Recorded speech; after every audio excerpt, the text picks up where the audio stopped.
भाई स्टार वही होता है जो कुछ भी करे तो सबसे अलग करे। ऐसा ही कुछ अलग करते हुए हमारे देश के दो स्टार्स दिखाई दे रहे हैं। नमस्ते एंड वेलकम। स्क्रीन वाला देख रहे हैं आप। मैं बात कर रहा हूं हमारे अल्लू अर्जुन और शाहरुख खान के बारे में। मैं बात कर रहा हूं अभी अभी देखिए एक एड के बारे में, थम्स अप की नई एड। अल्लू अर्जुन की लेटेस्ट बिग स्क्रीन रिलीज से पहले उनका एक पोस्टर निकाला गया जिसे देखकर लगा कि ये कहीं उनका अगला प्रोजेक्ट तो नहीं। बड़े बड़े बिलबोर्ड्स पर इसे द नेक्स्ट बिग प्रोजेक्ट बोलकर बेचा गया है। अब उनके फैंस को ये कंफ्यूजन हो गया कि भाई साहब ये कौन सी नई फिल्म आ गई जिसके बारे में हमें नहीं पता। लेकिन जब इसका एड आया तब पता चला कि भाई साहब ये तो कहानी दूसरी। मेगा स्टार अल्लू अर्जुन जो अपनी रॉ एनर्जी और स्टाइलिश मूव्स के लिए छा जाते हैं, तो दूसरी तरफ रोमांस और करिश्मे के किंग शाहरुख खान जिनकी अदा ही काफी है दिल जीतने के लिए। और अब दोनों एक ही ब्रांड के एक ही तरह के दो अलग अलग एड्स में नजर आए, जिसे देखकर मुझे लगा कि इस पर बात करनी तो बनती है।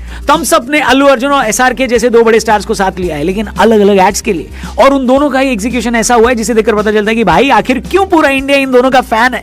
दोनों ही एड्स की जो प्रोडक्शन क्वालिटी है वो किसी फिल्म के टीजर की तरह लगती है। इन्हें देखते हुए मुझे भी लगा कि कहीं ये एसआरके और अल्लू अर्जुन का कोलैबोरेशन तो नहीं, लेकिन फिर पता चला भाई ये तो एक एड है। अब थम्स अप के जितने भी एड्स हमने देखे हैं वो कुछ ना कुछ एडवेंचर रखते ही है। इन दोनों ही एड्स में वो चीज दिखाई देती है। अंतर है तो दोनों स्टार्स की स्क्रीन प्रेजेंस का जो एकदम अलग। एसआरके के वर्जन में जो हम एक्शन अवतार उनका देखते हैं वो भी कमाल का है। उनका चार्म और डायलॉग डिलीवरी इस दमदार ब्रांड को जस्टिफाई भी करता है। थम्स अप ने हमेशा से अपने कॉम्पिटिटर से कुछ अलग करने का दम दिखाया है। इन दोनों ही एड्स में वही अप्रोच नजर आती है। दोनों ही एड्स की एक कॉमन टैगलाइन है, दम है तो दिखा। लेकिन दोनों ही स्टार्स ने अपनी अपनी तरीके से दम दिखाया ब्रो।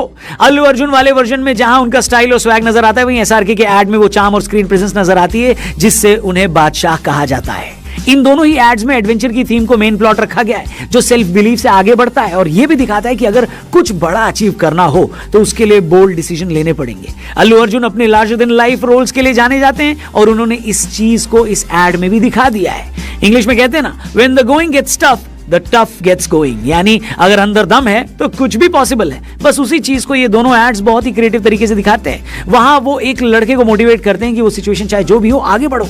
इसके बाद जो होता है वो सच में पावरफुल और दमदार विजुअल्स होते हैं। प्रोटैगनिस्ट से इंस्पायर्ड होकर वो लड़का अपनी इनर वॉइस सुनता है, जिसके बाद वो एडवेंचर को हेड ऑन लेता है। बाधाएं आती हैं उन्हें तोड़ देता है। वो अपना दम दिखा ही देता है थ्रिलिंग एक्शन और फियरलेस स्टंट्स के जरिए। वैसे फ्यूचर तो किसी ने नहीं देखा है दोस्तों, लेकिन इन दोनों ही एड्स को देखकर ऐसा लगता है कि अगर अल्लू अर्जुन और एसआरके कभी भी किसी प्रोजेक्ट के लिए कोलैब करेंगे तो बॉक्स ऑफिस फट जाएगा बॉस, एकदम थम्स अप के थंडरस टेस्ट की तरह। बाकी इनके कोलैबोरेशन के बारे में आप जो भी सोचते हैं कमेंट करके बताना, और ये भी बताना कि थम्स अप के इन एड्स पर आपका क्या कहना है। चैनल सब्सक्राइबिंग स्क्रीन वाला, जल्दी मिलते हैं, तब तक के लिए बाय बाय।